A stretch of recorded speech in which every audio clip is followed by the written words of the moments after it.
நீட்டை ஒதுங்க வைக்கணும்னா 1-2 இடத்த வந்து நம்ம ஒதுங்க வைக்க மாட்டோம். ஃபுல்லாமே பண்ணணும் அதுக்குன்னு ஒரு நாள் எடுத்துதான் நம்ம பண்ணுவோம். அப்படி பண்ணதோட ஈஸியா எப்படி நம்ம பண்ணலாம்னு பாத்தீங்கன்னா, இன்னைக்கு ஒரு 2 இடத்த நம்ம சுத்தப்படுத்துவோம். நம்மளுக்கு தேவையான பொருட்கள் வச்சிருப்போம். டேபிள், ஸ்டடி டேபிள், அப்புறம் நம்ம உட்கார்ந்த இடம், சுத்தி ஹால்.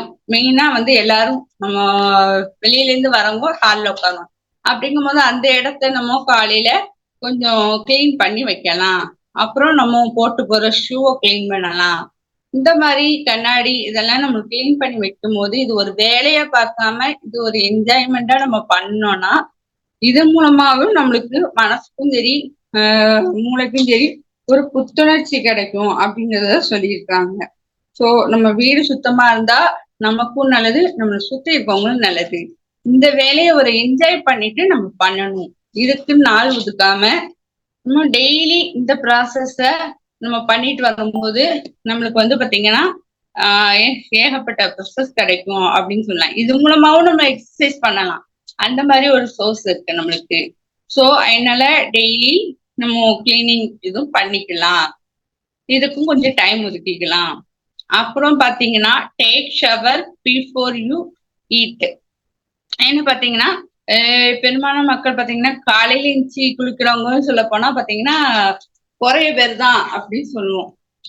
வயசானவங்க தான் பாத்தீங்கன்னா காலையிலேயே குளிச்சுட்டு கோயிலுக்கு போய் நல்ல ஒரு ஃப்ரெஷ்ஷப்பா இருப்பாங்க. ஆனா இப்ப உள்ள இளைய தலைமுறைகள்லாம் பாத்தீங்கன்னா ஒரு சோம்பேறித்தனம், குளிக்கிறதே ஒரு சோம்பேறித்தனமா தான் அவங்க வந்து வாழ்க்கையில வச்சுக்கிட்டு இருக்காங்க. சோ இன்னைக்கு குளிக்கணுமா, யார் பார்க்க போறா நம்ம குளிச்சாங்க குளிக்கல அப்படிங்கிறத. குளிக்கிறதே ஒரு நம்மளுக்கான ஒரு ஆரோக்கியமான ஒரு விஷயம். அப்படிங்கும் போது அதையும் நம்ம 7 மணிக்குள்ள நம்ம பண்ணிட்டோம்னா நம்மளுக்கு ஒரு சூப்பரான விஷயம்.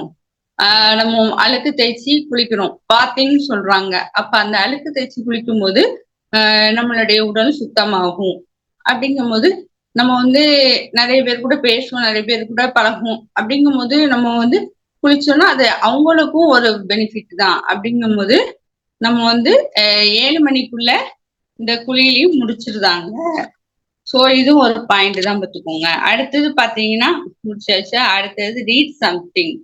புக் படிக்கிறது ரொம்ப ஒரு நல்ல ஹேபிட். நம்ம இதுல பாத்தீங்கன்னா புக் படிக்கிறது தான் ரொம்ப சிறந்ததுங்கிறத நம்ம சொல்லியிருக்கோம். சோ புக்குனா சாதாரண புக்கு கிடையாது.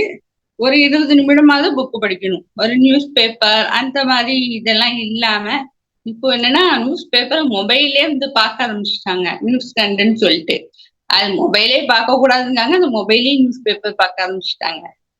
சோ நமக்கு தேவையான ஒரு நல்ல கதை, நம்மளுக்கு பிடிச்ச நாவல், ஸ்டோரி, வரலாறு, ஹிஸ்டரி இதெல்லாம் இல்லைன்னா நமக்கு தேவையான இது. இப்போ நம்ம பொறுத்த வரைக்கும் நம்மளுக்கு பிசினஸ்க்கு என்ன தேவையோ நம்ம அந்த மாதிரி புக்ஸை நம்ம படிக்கிறோம். அப்படிங்கும் போது சூப்பரான ஒரு விஷயம் பண்ணிக்கிட்டு இருக்கோம். அப்படிங்கும் போது அந்த காலையில அந்த புக்கு படிக்கிறது 20 நிமிடம் எடுத்துக்கலாம். என்னன்னு பாத்தீங்கன்னா ஒரு 20 நிமிஷத்துக்கு ஒரு 3 பேஜ் நம்ம வந்து படிக்கலாம். அப்போ ஒரு ஒரு நாளைக்கு நம்ம 3 பேஜ் படிக்கணும்னு வச்சுக்கிட்டோம்னா ஒரு 30 நாளைக்கு பாத்தீங்கன்னா 90 பேஜ் கிட்டத்தட்ட அந்த புக்ல வந்து 100 பேஜ் இருக்கும். அப்போ ஒரு புக்கை நம்ம வந்து படிச்சு ரெஃபர் பண்ணி முடிச்சிடலாம். அப்போ ஒரு மாசத்துக்கு அப்படிங்கும் போது ஒரு வருஷத்துக்கு அப்போ நம்ம ஒரு 12 புக்காவது நம்ம வந்து படிச்சிடலாம் அப்படிங்கறத எங்க சொல்லியிருக்காங்க. அப்போ நம்ம புக்கு படிக்கவே டைம் இல்ல புக்கு படிச்சாலும் ஒரு பேஜ் தான் படிக்க முடியுது அப்படிங்கிற ஒரு குற்றச்சாட்டு வைக்கும் போது இந்த மெத்தடை நம்ம ஃபாலோ பண்ணி படிச்சோம்னா நம்ம ஒரு வருஷத்துக்கு 12 புக்கு படிச்சிடலாம். அப்போ எவ்வளவு ஒரு நாலேஜ் நம்மளுக்கு கிடைக்கும், எவ்வளவு ஒரு அனுபவம் கிடைக்கும். புக்கு படிக்க படிக்க பாத்தீங்கன்னா அந்த புக்கில் உள்ள ஒரு இது கதாநாயகியாவே நம்ம மாறிடுவோம். அப்போ நம்மளுக்கு தேவையான புக்கு நம்ம படிக்கும் போது பாத்தீங்கன்னா அதுலயே வந்து நம்ம அட்ராக்ஷன் பண்ணி நம்மளுடைய செயல்களை செய்யறதுக்கு ஈஸியா இருக்கும். ஒரு புக் ரீடிங்கிறது ஒரு இம்பார்ட்டன்டான விஷயம்.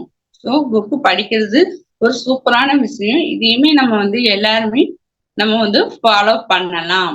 அடுத்தது பாத்தீங்கன்னா 20 நிமிஷம் புக்கு படிச்சாச்சு. அதுக்கப்புறம் பாத்தீங்கன்னா நம்ம ஒரு 7 மணி வரைக்கும் உள்ள 7 ஸ்டெப்பை நம்ம பார்த்தோம். 7வது ஸ்டெப் என்னன்னு பாத்தீங்கன்னா நம்ம 7 மணில இருந்து அன்றைய தினம் நைட்டு வரைக்கும் நம்ம என்னென்ன செய்யணும் அப்படிங்கிற ஒரு நம்ம அப்டேட் கொடுக்கணும். Plan the day.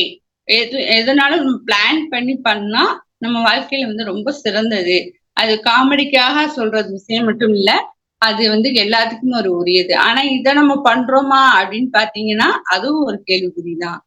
சோ நம்ம 7 மணிலேருந்தே நைட்டு தூங்குற வரைக்கும் நம்ம ஒவ்வொரு மணி நேரமும் என்ன பண்றோம், என்ன செய்றோம் அப்படிங்கிறத நம்ம ஒரு அப்டேட்டா போட்டு வச்சுருக்கோம். நம்மளுக்கு எப்படி தோணுதோ அந்த மாரி நோட்ல, கம்ப்யூட்டர்ல, மொபைல்ல நம்ம போட்டு வச்சுட்டு, அந்த ஒர்க்க நம்ம பார்த்துட்டோம்னா நல்லா இருக்கும். அத விட்டுட்டு வேலைக்கு போனோமா, வந்தோமா, ஸ்நாக்ஸ் சாப்பிட்டோமா அப்படிங்கிறத நம்ம காலத்த ஓட்டுனோம்னா, நம்ம உடம்பும் வந்து கெட்டு போயிருது அப்படிங்கிறது இங்க சொல்லப்பட்டிருக்கு. அப்படிங்கும்போது இதையும் நம்ம வந்து கண்டிப்பா ஃபாலோ பண்ணணும். அப்போ ஒவ்வொரு மணி நேரமும் நம்ம என்ன பண்றோம்னா, அப்ப நம்ம பிசினஸ்க்காக டைம் குடுக்கணும் அப்படின்னு நம்ம சொல்றோம். அப்ப இதுல எவ்வளவு அழகா நம்ம டைம் வந்து ஒதுக்கலாம். வீட்டு வேலைகள் போக நம்ம பார்ட் டைமா பாக்குறவங்க அத கனெக்ட் பண்ணி நம்ம பண்ணலாம். அப்ப ஃபுல் டைமா நம்ம பாக்குறவங்க நம்ம பிசினஸ்க்கு எவ்வளவு டைம் நம்ம குடுத்து நம்ம வந்து முக்கியத்துவம் பண்ணலாம் அப்படிங்கறது சொல்லியிருக்கு. இதுலயே ஒரு சக்சஸ்க்கான விஷயம் வந்து தெரிஞ்சிருது. சோ அப்ப இந்த 7 பாயிண்ட்டையும் நம்ம வந்து ரிமைண்ட் பண்றேன். Stay away from your smart phone. Smart போனை நம்ம காலையில எந்திரிச்சும் போதே யூஸ் பண்ணக்கூடாது. ஏன்னு பாத்தீங்கன்னா நம்மள சுத்தி நம்ம காலையில எந்திரிக்கும் போது நம்ம மைண்ட் ரிலாக்ஸா இருக்கும். அப்படிங்கும் போது எந்த ஒரு எலக்ட்ரானிக் சிஸ்டத்தையும் நம்ம வந்து யூஸ் பண்ணக்கூடாது. அந்த 1 ஹவருக்கு காலையில நம்ம எந்திரிச்சதுல இருந்து ஒரு 45ல இருந்து 60 மினிட்ஸ்க்குள்ள நம்ம எந்த ஒரு எலக்ட்ரானிக் சிஸ்டமும் யூஸ் பண்ணக்கூடாது. அது நம்மளுக்கு உடம்புக்கு கெடுதல் அப்படின்னு சொல்லியிருக்காங்க. அப்புறம் எந்திரிச்சோடனே நம்ம ஃப்ரெஷ் அப் பண்ணிட்டு டீ காஃபி குடிக்கிறதுக்கு பதிலா 1/2 லிட்டர் தண்ணி குடிச்சோம்னா நம்மளோட குடல் வந்து சுத்தமா ஆரோக்கியமா இருக்கும். குடல் ஆரோக்கியமா இருந்தாலே நம்மளுடைய உடம்பு பாத்தீங்கன்னா குடலுக்கும் மூளைக்கும் சம்பந்தம் இருக்கு. அப்போ மூளை சுறுசுறுப்பா ஆயிடும். சோ நல்ல தண்ணி நம்ம குடிக்கிறது நம்ம ஒரு கடமை. முடிஞ்சது எவ்வளவு முடியுமோ அவ்வளவு தண்ணி நம்ம குடிச்சிடலாம்.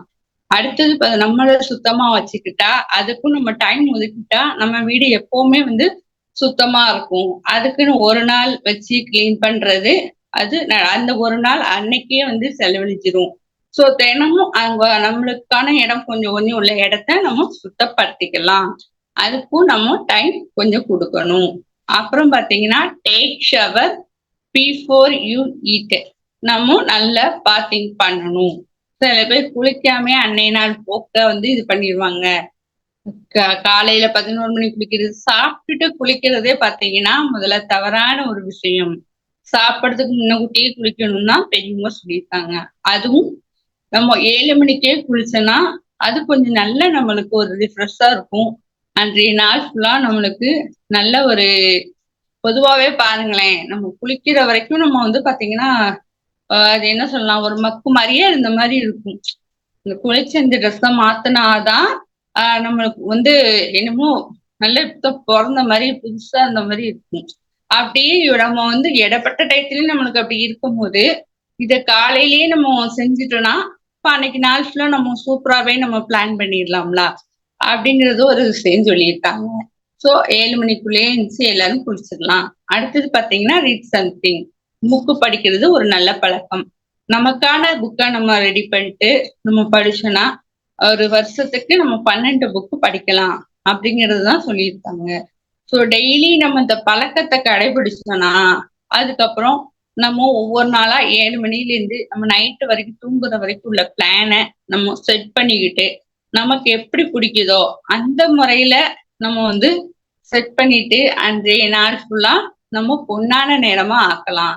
நமக்கான விடியல் நம்ம என்ன சொல்றோம், நமக்கு பொன்னான நேரம் வரலையே, நமக்கு இன்னும் நல்ல நேரம் வரலையே. நல்ல நேரம் நம்ம தான் உருவாக்கிக்கணும். அதுவா வராது. நம்ம தான் பிளான் பண்ணணும். நம்மள வந்து ஆண்டவன் உருவாக்கியிருக்கான். நம்ம வந்து காலையில எந்திரிச்சு என்ன பண்ணணும் அத நமக்கு தான் தெரியணும். இத வந்து சொல்லி கொடுத்தாலும் தெரிய மாட்டேங்குது. சில பேர் செய்யறாங்க, சில பேர் செய்ய மாட்டேங்காங்க. அது செஞ்சா உடம்பு நல்லா இருக்கும் அப்படிங்கிற பட்சத்துல நம்ம வந்து சூப்பரா பண்ணலாம். வெட்டியா நம்ம வந்து ஸ்நாக்ஸ் எது சாப்பிடக்கூடாதோ அதுதான் சாப்பிடுவோம். எது செய்யக்கூடாதோ அதுதான் நிறைய பேர் செஞ்சுக்கிட்டு இருக்கோம். காசை கொண்டு நம்ம டாக்டர்கிட்ட கொடுத்துட்டு இருக்கோம். கேட்டா உனக்கு என்னமோ நல்ல நேரம்ப்பா, நீ நல்லா இருக்க, ஆனா எனக்கு தான் நேரம் நல்லாவே இருக்க மாட்டேங்குது அப்படின்னு நம்மளுக்கு நாமே குறை சொல்லிட்டு அடுத்தவங்கள இது பண்ணிட்டு ஒரு பொறாமப்பட்டுட்டு இருக்கணும். நம்ம வந்து ஒரு பிசினஸ்க்குள்ள இப்ப இறங்கிட்டோம். இது வரைக்கும் எப்படியோ பேரண்ட்ஸ் சொல்லி கொடுக்காம இருக்க மாட்டாங்க. இதனால அந்த விதத்திலே நம்ம வளர்ந்ததுனால நம்ம மைண்டும் வந்து அந்த விதத்துல செட் ஆயிட்டு அப்படிங்கும்போது அது ஒண்ணும் நம்ம பண்ண முடியாது. அப்போ நம்ம அப்போ நம்மளுக்கான பிசினஸ் இப்போ நம்மளை பொறுத்த வரைக்கும் ஒரு நல்ல ஹேபிட்ஸ் நம்மளுக்கு கிடைச்சிட்டுன்னு தான் சொல்லலாம். ஏன்னு பாத்தீங்கன்னா நம்ம பிசினஸ்ல இதை ஃபாலோ பண்ணணும் அப்படிங்கறத நம்மளுக்கு சொல்லி கொடுத்துருக்காங்க. அதனால நம்ம 5:30 மணி மீட்டிங்ல நம்மளுக்கு சூப்பரான டாபிக்ல எல்லா ஒரு பாயிண்ட்ஸையும் நம்மளுக்கு கொடுக்குறாங்க. அப்படிங்கும் போது எல்லா தலைவர்களுக்கும் இந்த பாராட்டை தான் நம்ம சொல்லிக்கலாம். ஸோ அவங்க மூலமா நம்ம தெரியும் போது அதையும் நம்ம மனம் ஏத்துக்கிட்டு நம்ம எல்லாத்தையும் நம்ம பண்ணிக்கலாம். எனக்கு இந்த வாய்ப்பு கொடுத்த அனைவருக்கும் மனமார்ந்த நன்றியை நான் தெரிவித்துக் கொள்கிறேன். Thank you friend. Super Hema madam, உண்மையிலே நம்ம கடைபிடிக்கக்கூடிய 7 ஹேபிட்ஸை பத்தி ரொம்ப சூப்பரா ஸ்கிரீன் ஷேர் பண்ணீங்க. ரொம்ப சூப்பரா இருந்துச்சு. மனதார வாழ்த்துக்கள், பாராட்டுகள். மேடம், இன்னைக்கு நம்ம ஒரு 8 நிமிடம் டைம் இருக்கு. நீங்க துறைக்கு வருவதற்கு முன்னாடி எங்க ஒர்க் பண்ணீங்க, அந்த ஒர்க் ப்ரெஷர் என்ன, அதை பத்தி கொஞ்சம் நீங்க ஷேர் பண்ணலாம் மேடம். Okay sir. துறைக்கு வரும்போது பாத்தீங்கன்னா வந்து ஒரு 8 hours ஒர்க் பண்ணிக்கிட்டு இருந்தேன் டேட்டா என்ட்ரி ஆப்ரேட்டரா. அதை நம்ம பண்ணிட்டு இருக்கும்போது பாத்தீங்கன்னா அதுல ஒரு 1/4 மணி நேரம் பிரேக் தான் கிடைக்கும். அது கூட அவசர அவசரமா சாப்பிட்டு வந்து உட்காரணும். 1 மணி நேரத்துக்கு ஒருக்க நம்மளுக்கு அப்டேட் கொடுத்துருவாங்க, இவ்வளவு கவுண்ட் பண்ணணும். அப்படிங்கும் போது அந்த சீட்டை விட்டு எந்திரிக்க முடியாத ஒரு நிலைமை. சிஸ்டத்தையும் பார்க்கணும், அந்த சீட்லயும் நம்ம உட்கார்ந்துருக்கணும். அது எவ்வளவு பெரிய ஒரு வியாதியை உண்டாக்குதுன்னா அது புதுசா சேர்ந்தவங்களுக்கு தெரியாது. அதுல எக்ஸ்பீரியன்ஸ் ஆனவங்களுக்கு கேட்டு பாத்தீங்கன்னா என் கூட இருக்கிற ஒரு அக்காவுக்கே பாத்தீங்கன்னா 13 வருஷம் அவங்க ஒர்க் பண்ணியிருக்காங்க. நானாவது ஒரு 2 years ஒர்க் பண்ணுவேன், அப்புறம் ரிலீஃப் ஆவேன், அதுக்கப்புறம் ஒர்க் பண்ணுவேன். இப்படிதான் என்னோட வாழ்க்கை போயிட்டு இருந்தது. என் கூட ஒர்க் பண்ணவங்க ஒரு 15 years ஒர்க் பண்ணியிருக்காங்க. அதுவும் 8 hours கிடையாது. அவங்க எக்ஸ்பீரியன்ஸ்னால 9 hours 10 hours கூட எடுத்துக்கிடுவாங்க. வீடே வேண்டாம், இங்கதான் கெதின்னு எடுத்துக்கிடுவாங்க. அப்படிங்கும்போது அவங்களுக்கு என்ன ஆச்சுன்னு பாத்தீங்கன்னா கழுத்துல எல்லாம் பாத்தீங்கன்னா தேய்வு ஏற்பட்டு கழுத்துல பெல்ட் போட்டு வந்தாங்க.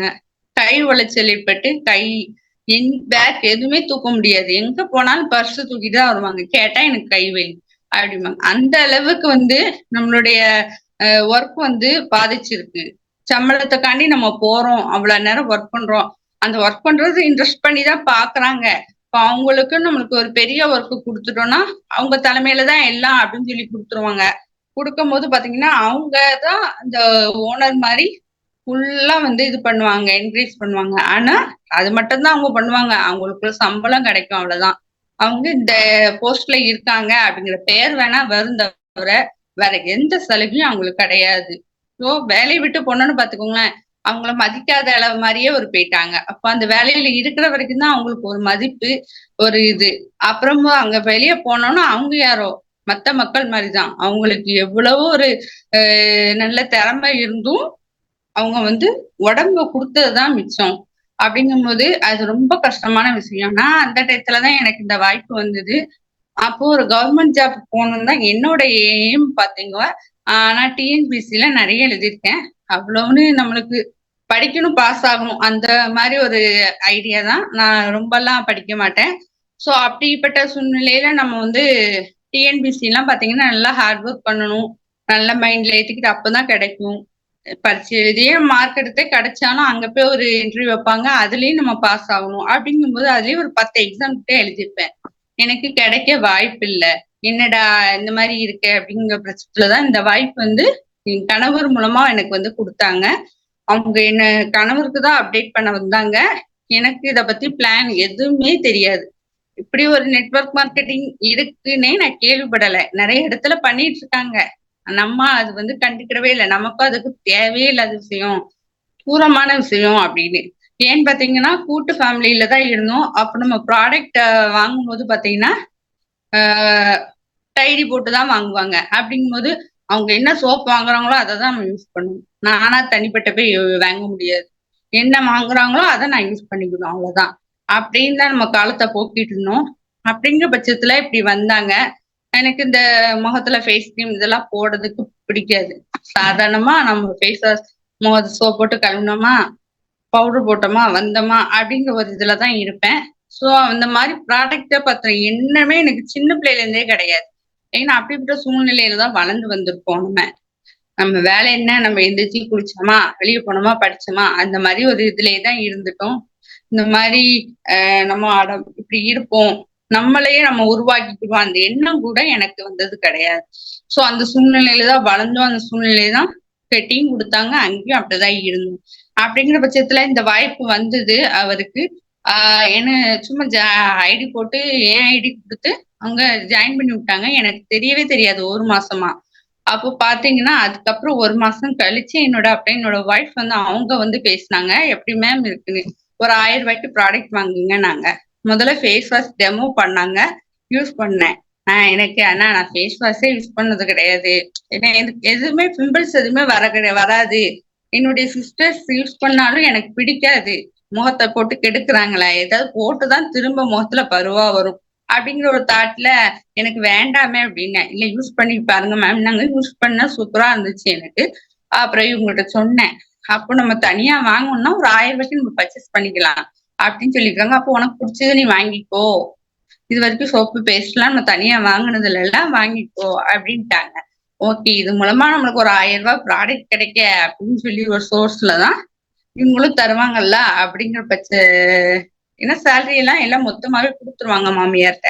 அப்படிங்கும் போது நம்ம வந்து அவங்ககிட்ட காசு எதிர்பார்க்கவே முடியாது. அந்த சமயத்துல இந்த ஒரு ஆப்பர்ச்சுனிட்டி கிடைச்சது, இது போதும் நம்மளுக்கு அப்படின்னு சொல்லிட்டு வாங்கி யூஸ் பண்ணேன். இது ஒரு ஒர்க்காவே நினைக்கல, சும்மா ப்ராடக்ட் வாங்கி யூஸ் பண்ணணும்னு ஒரு மாசம் யூஸ் பண்ணேன், நல்லா இருந்துச்சு. ஸோ அதுக்கப்புறம் ஃபோன் போட்டு கேட்டாங்க. அப்புறம்தான் சாரை கூட்டு வந்து பேசுறேன்னு சொல்லும் போதுதான் இது எனக்கு ஒரு ஒர்க்கு அப்படின்னாங்க. ஒரு சார் எங்க 2 பேர்த்தையும் வச்சு பேசிட்டு எக்ஸ்பிளைன் பண்ணிட்டு போயிட்டாங்க. இந்த ஃபேமிலி ஒர்க், நீங்க 2 பேரும் சேர்ந்தே ஒர்க் பண்ணலாம், சக்சஸ் ஆகலாம் அப்படின்னு சொல்லிட்டு போயிட்டாங்க. அப்படிங்கும் போதுதான் சரி, நம்மளுக்காண்டி இவங்களும் சேர்ந்து நம்மளுக்கு ஆள் பார்ப்பாங்க அப்படின்னா நம்மளுக்கு பிரச்சனை இல்லை அப்படின்னு சொல்லிட்டு ஓகே சார் அப்படின்னு சொல்லிட்டு டீல் பண்ணிட்டு இறங்கியாச்சு. சிலிண்டர் எல்லாம் போயிட்டு வந்தா எனக்கு ரொம்ப பிடிச்சிருந்தது. 2 பேருமே செவ்வாய்க்கிழமைனால அவங்களுக்கு லீவுனால செவ்வாய்க்கிழமை தான் மோஸ்ட்லி சிலிண்டர் வைப்பாங்க. அப்படிங்கும் போது நம்ம ஜோடியாவே போயிட்டு வந்துடலாம். எனக்கு இன்னொரு என்ன ஒரு ஆப்பர்ச்சுனிட்டி பாத்தீங்கன்னா, வெளியில போக டைமே கிடைக்காது. இங்க வந்து செவ்வாய்க்கிழமை தான் லீவு, பசங்களை கூட்டிட்டு போக முடியாது, சண்டே லீவு கிடையாது. எங்கேயுமே வெளியே போயிருப்போம்னா போயிருக்கவே மாட்டோம் 2 பேருமே. அப்படிங்கும்போது எனக்கு அது ஒரு ஆசை, அவங்க கூட சேர்ந்து வெளியே போகணும், என்ஜாய் பண்ணணும் அப்படிங்கிற ஒரு தாட் இருந்தது. செவ்வாய்க்கிழமை லீவுனா செவ்வாய்க்கிழமை நம்ம வேற எங்க போலாம், கோயில் கொடை அந்த மாதிரி இடத்துக்கு தான் போகலாம். அப்படிங்கும்போது அது ரொம்ப கஷ்டமா இருந்தது. இந்த மாதிரி ட்ரைனிங் மீட்டிங் எல்லாம் போகும்போது ரொம்ப ஹாப்பியா ஃபீல் பண்ணேன். அதனாலயே எனக்கு வந்து ரொம்ப பிடிச்சிருச்சு. அதுவும் இல்லாம இது வந்து ஃபேமிலி பிசினஸ் பண்ணும்போது எனக்கு ரொம்ப பிடிச்சிருச்சு. அப்போ என் ஹஸ்பண்ட் சொன்னாங்க, நீ தான் கவர்மெண்ட் ஜாப் வேணும்னு சொன்னல, இது ஒரு கவர்மெண்ட் ஜாப்பா எடுத்து நீ சக்சஸ்ஃபுல்லா பண்ணிக்கோ அப்படின்ட்டாங்க. உனக்கு தேவையான ஹெல்ப் நான் பண்றேன், எங்கனாலும் என்கிட்ட நீ சொல்லிட்டு போயிட்டு வரலாம் அப்படிங்கிற ஒரு கொடுத்தாங்க, வாக்க கொடுத்தாங்க. ஓகே அப்படின்னு சொல்லிட்டு நானும் அதை அப்படி செஞ்சேன். எல்லா வீட்லயும் இருக்கிற கஸ்டமரி தான் என் வீட்லயும் இருக்குது. பெரியவங்க எங்கேயும் போக கூடாதுன்னு சொல்லுவாங்க. ஸோ எனக்கு இவங்க ஃபுல் சப்போர்ட்டிங் இருக்கிறதுனால என்னுடைய பயணத்தை நான் ஸ்டார்ட் பண்ணேன். நம்ம லேட்டா அச்சீவ் பண்ணாலும் இதை பத்தி நல்லா முழுசா தெரிஞ்சு இறங்கிட்டு இப்போ சூப்பரா சக்சஸ்ஃபுல்லா பண்ணிட்டு இருக்கோம். ஸோ இதை கொடுத்த என்னுடைய அப்ளைன் காஸ்டேஜன் அவர்களுக்கு நான் மனமார்ந்த நன்றியை நான் தெரிவித்துக் கொள்கிறேன். இந்த பிரபஞ்சம் எங்களை தேடி எங்களுக்கு இந்த வாய்ப்பை கொடுத்துருக்கு, நாங்களா அதை தேடி போல. எனக்கு ஏற்கனவே இந்த வாய்ப்பு முதல்ல வந்தது, அப்போ நான் அதை விட்டுட்டேன். ஸோ அதுக்கப்புறம் அந்த வாய்ப்பை நான் பிடிச்சதுனால நான் ஓரளவு நான் இதாயிட்டேன். ஸோ இது பெரிய வாய்ப்பு, எல்லாருமே வந்து இதை பயன்படுத்திக்கலாம். Thank you friends. சூப்பர் சூப்பர் கேமா மேடம், உண்மையிலே சூப்பரா ஒரு பாயிண்ட் சொன்னீங்க. உங்களுக்கு தான் கவர்மெண்ட் வேலை, அதாவது கவர்மெண்ட் வேலைக்கு ட்ரை பண்ணீங்க, இதையே ஒரு கவர்மெண்ட் வேலையா எடுத்து செய்யுங்க அப்படின்னு சார் சொல்லியிருக்காங்க. உண்மையிலே அதெல்லாம் பெரிய விஷயம், ரொம்ப பிரமாதம் மேடம். ரொம்ப சூப்பரா இருந்துச்சு உங்களுடைய அந்த 7 ஹேபிட்ஸ்.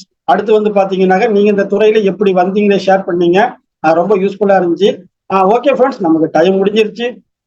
இந்த Zoom மீட்டிங் இனிதே நிறைவு பெறுகிறது. நாளைய Zoom மீட்டிங்கில் மீண்டும் ஒரு தலைவருடன் மீண்டும் சந்திப்போம்.